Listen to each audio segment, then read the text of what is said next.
Well, I went to start the car this morning, and it's really cold out, and I heard it making a strange sound, and this is what I found. Luckily, I shut the car off. It was running fine. It did not seize or anything like that.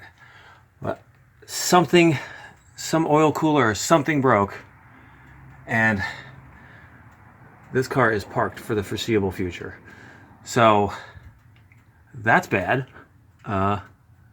Yeah, that's real bad.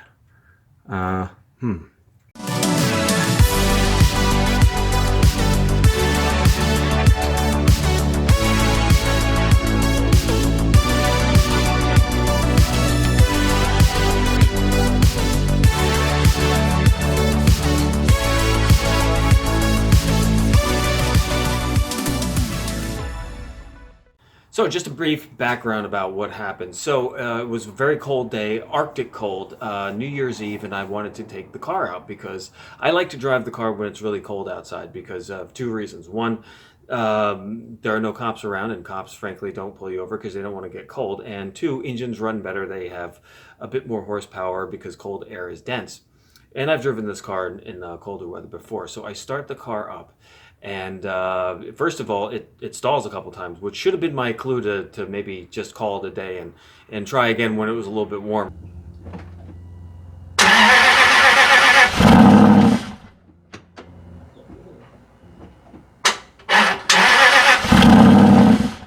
But I persisted, and then it started to make a really weird sound, which I recorded because I was trying to get a cold start recording anyway.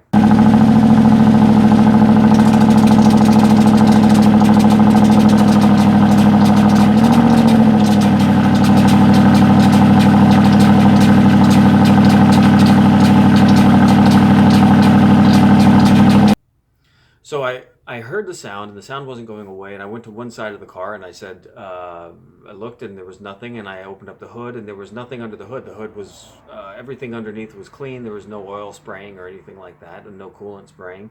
I was like, what is that sound? So I went to the other side of the car, and sure enough, there was a puddle of oil forming. So maybe it's not the best idea to drive these cars when it's really, really cold out. So there you go. So I kind of ran to the other side of the car and shut it off. Luckily, the car was running fine when I shut it off. And yeah, then it was a question of, well, what exactly is wrong? Okay, so it's been a couple hours now. I went to the gym to clear my head and came back, jacked up the car. Now, as you can see, there is a lot more oil underneath this thing because it's been, whatever's leaking has been continuing to leak. And now it's made a very large puddle. Obviously, the car will not be started anytime soon. When I shut off the engine, it was running fine, so I don't think I did any damage. However, yeah, this was an unforced error because when cars are really, really, really cold, their oil pressure is very high. And when oil pressure is high, that's typically when it's going to fail, as you might imagine. So everything at the top end looks good. Everything is clean. I can't see anything top side. Let me go over here. I'll walk to the other side. I can see nothing top side. I can't see anything top side that broke. All right, guys. This is kind of what I thought. So I went and looked in top side to see what was going on. And the top side of the engine was perfectly clean. Now I come under here, and what do I see? Look where it's leaking from. The oil filter. So it must have been a ring on the oil filter. Let's see if I get some more light on this. You can see the oil dripping. Now I have to confirm it because it may just be dripping onto the oil filter, but it's coming right from the connection. So this is like some sort of an oil filter failure. And as you could see, I don't know if you could read this or not because it's kind of twisted the other way.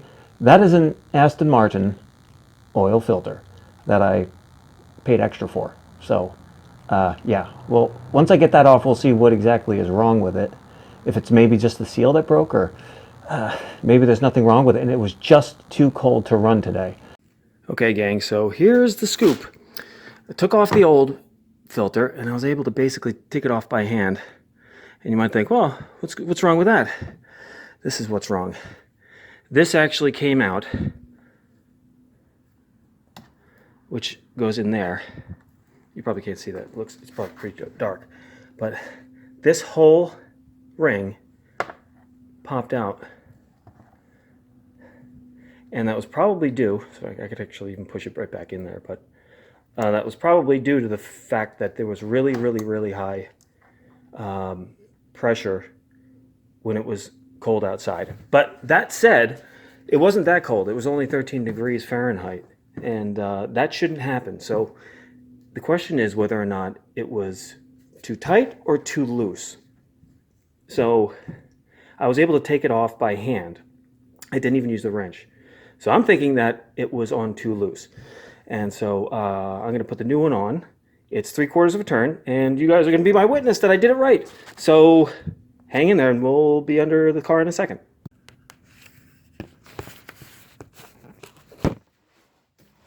Okay, let's see if we can get some light on this thing. So I've just hand tightened it. By the way, this is a man filter, which I didn't have time to order an Aston Martin one, but it's black, so I assume that is the OEM manufacturer. So this thing, oh, I got the wrong wrench. Shit. Okay. Okay. So this is on just hand tightened, and it's 3/4 of a turn. So I'm going to do 3 1/4 turns. Do it like that. 3 1/4 turns. So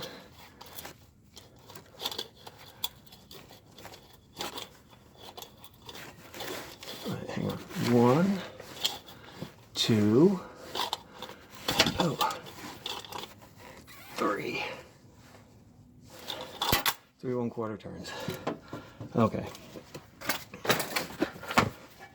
Now this is, by the way, a man filter. I didn't have time to order an Aston Martin filter because this kind of crept up on me, and I didn't want to wait a couple of weeks with this car up in the air and a giant puddle of oil underneath it, which I have to get to cleaning at some point. So it's nice out. I replaced it, and cross your fingers. Okay, so there it is.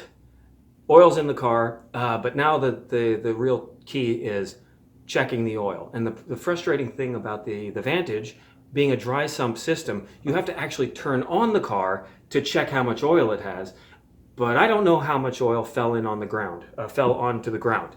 All I know is that it's a very big puddle. So there is actually a trick to the Vantage, and that is when you put all of the oil in cold, as long as there's a little bit showing on the dipstick, the very end of the dipstick, even if it's just a couple of millimeters on the dipstick, it's safe to start the car. Then you could do the procedure for checking the oil. Okay, so here we go. The procedure is run it for 30 seconds, and then run it at 2,000 RPM for an additional 20 seconds, then get out and check the oil. It's rather complicated, but I got the stopwatch here, and start it up.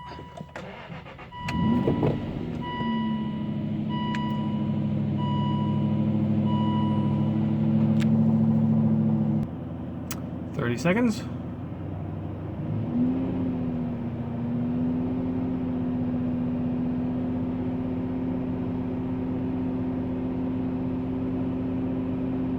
And off.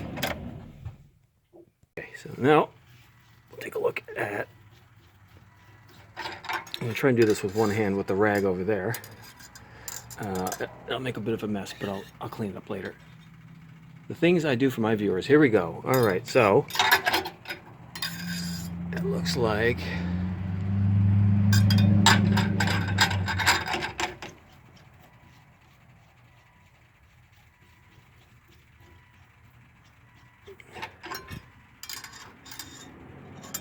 oh, perfect. Set the top one. Okay.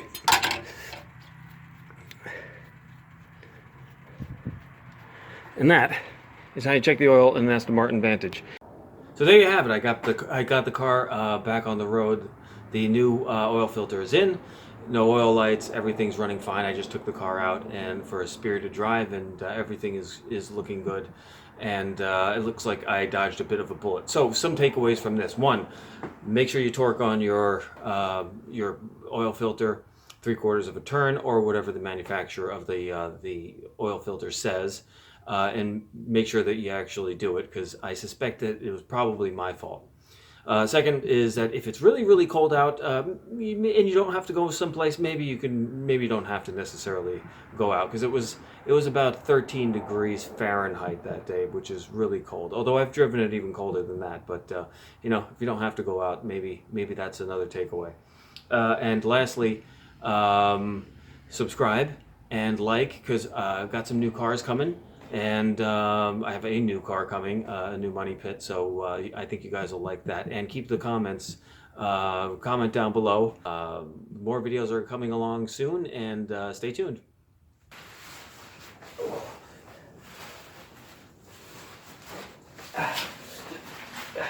Who said owning exotic cars is romantic?